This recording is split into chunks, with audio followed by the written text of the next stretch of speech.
राजधानी देहरादून में अखिल भारतीय विद्यार्थी परिषद के 71वें राष्ट्रीय अधिवेशन में देश भर के छात्र छात्रा शामिल हो रहे हैं, तो उत्तराखंड प्रदेश के कई गणमान्य अतिथि भी इस कार्यक्रम का हिस्सा बन रहे हैं। ऐसे में इन 3 दिवसीय अधिवेशन में कई राष्ट्रीय विषयों पर चर्चा होगी, तो छात्रों के बीच कई प्रमुख मुद्दे भी उठाए जाएंगे, जिसको लेकर अखिल भारतीय विद्यार्थी परिषद ने तैयारियां की है और उम्मीद यही है कि इस अधिवेशन के बाद कई ऐसी बेहतर चीज़ें निकलकर सामने आएंगी जो युवाओं का मार्गदर्शन भी करने का काम करेंगी।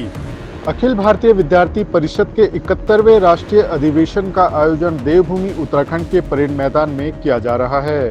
अधिवेशन का उद्घाटन इसरो के पूर्व चीफ डॉक्टर एस सोमनाथ ने किया, जहां उन्होंने मीडिया से बात करते हुए कहा कि अखिल भारतीय विद्यार्थी परिषद के युवा काफी ऊर्जावान हैं और देश को ऊर्जावान युवाओं की जरूरत है। खास करके आजकल के युवा स्पेस में अपना भविष्य तलाश रहे हैं। भारत के युवा भारत को विश्व गुरु के रूप में देखना चाहते हैं और हमें इसी संकल्प के साथ आगे बढ़ना चाहिए। और आपको बता दें कि अखिल भारतीय विद्यार्थी परिषद का 3 दिवसीय अधिवेशन 28 नवंबर से शुरू होकर 30 नवंबर तक चलेगा, जिसमें देश भर से 1500 से अधिक प्रतिनिधि हिस्सा ले रहे हैं। जहां इस कार्यक्रम में समाज, शिक्षा, पर्यावरण, बांग्लादेशी घुसपैठ पर चर्चा होगी। फोकस होगा। आप खुद इस फील्ड से हैं, कितनी जरूरत महसूस कर रहे हैं वर्तमान समय? ये तो इम्पोर्टेंट है। हमारा टेक्नोलॉजी डोमेन में AI और data analytics and other technologies को वेरी इंपॉर्टेंट है। सो भारत में ही इसका मिशन रूप में अब चलता रहता है। ये AI मिशन है, नेशनल AI मिशन है।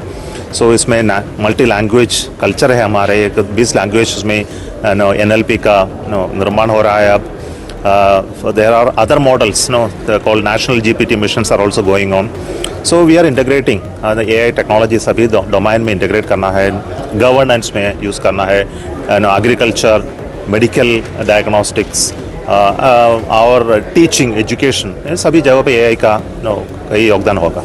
जैसे जिस तरह से गवर्नमेंट ने किया है, फोकस किया जा रहा है, किस तरह से आप देखेंगे? स्वदेशी एक इम्पोर्टेंट गोल है, बट सभी हमको मिला नहीं सकता। हम एक ग्लोबल इकोनॉमी सिस्टम में है, हमको इंपोर्ट एक्सपोर्ट दोनों ही होना ही चाहिए। सो स्वदेशी ऐसा एक मुद्दा है कि हम उसमें जो काम करें कि हमको कोई गोल्स को ना रुक हो जाए। सो कोई यानी प्रॉब्लम है उस जगह में हमको काम करना है और स्वदेशी का निर्माण होना ही चाहिए और हमको बना के किसी को भी भेजना भी है ना। So it's not a closed economy concept. Swadeshi से concept where you will never be constrained from doing anything. ये अधिवेशन हमारा शुरू हो चुका है, जो आने वाले समय में देश के युवाओं को, देश के छात्रों को एक दिशा देंगे और शिक्षा संबंधित, पर्यावरण संबंधित, समाज के विभिन्न विषयों को लेकर हमने प्रस्ताव इस बार तैयार किए हैं। देश की समस्याओं को लेकर भी हमने प्रस्ताव तैयार किए हैं। तो सभी जो प्रस्ताव है आज यहाँ रखे जाएंगे और उस पर विचार विमर्श चर्चा होकर हम आने वाले 1-2 दिन में उनको पारित करेंगे। कल हमारी शोभा यात्रा होने वाली है, जिस शोभा यात्रा के अंदर पूरे देश से जो लगभग 1300 से 1400 जो कार्यकर्ता आए हुए हैं, उन कार्यकर्ताओं के अपने अपने रीजनल कल्चर ड्रेस में वो रहने वाले हैं और एक तरीके से शोभा यात्रा के माध्यम से पूरा एक लघु भारत का दृश्य इस देहरादून के अंदर बनने वाला है, जिसमें पूरे भारत के नॉर्थ ईस्ट से लेके केरल से लेके सभी कार्यकर्ता रहने वाले हैं। परसों हमारा युवा पुरस्कार, जो यशवंतराव केलकर युवा पुरस्कार होता है, उसका वितरण होगा, जिसके प्रदानकर्ता के रूप में इस प्रदेश उत्तराखंड के जो मुख्यमंत्री हैं वो रहने वाले हैं और प्राप्तकर्ता के रूप में हमारे दिनेश जी आने वाले हैं। ऐसे हमारा यशवंतराव केलकर पुरस्कार परसों भी होने वाला है। कुल मिला के 3 दिन के इस अधिवेशन के अंदर विभिन्न भाषणों के माध्यम से भी विद्यार्थियों को दिशा निर्देश दी जाएगी, उनको एक दृष्टि मिलेगी और यहाँ से कार्यकर्ता प्रेरणा लेकर अपने अपने केंद्र में जाकर संगठन कार्य को तेज गति से बढ़ाने। उत्तराखंड की राजधानी देहरादून के परेड मैदान में अखिल भारतीय विद्यार्थी परिषद का 71वां राष्ट्रीय अधिवेशन शुरू हो चुका है, जिसमें बतौर मुख्य अतिथि इसरो के पूर्व चीफ डॉक्टर एस सोमनाथ रहे। इनके अलावा भाजपा के तमाम वरिष्ठ नेता यहां पर मौजूद रहे, तो पूर्व मुख्यमंत्री भगत सिंह कोश्यारी, पूर्व मुख्यमंत्री तीरथ सिंह रावत समेत कई अन्य गणमान्य लोग भी मौजूद रहे।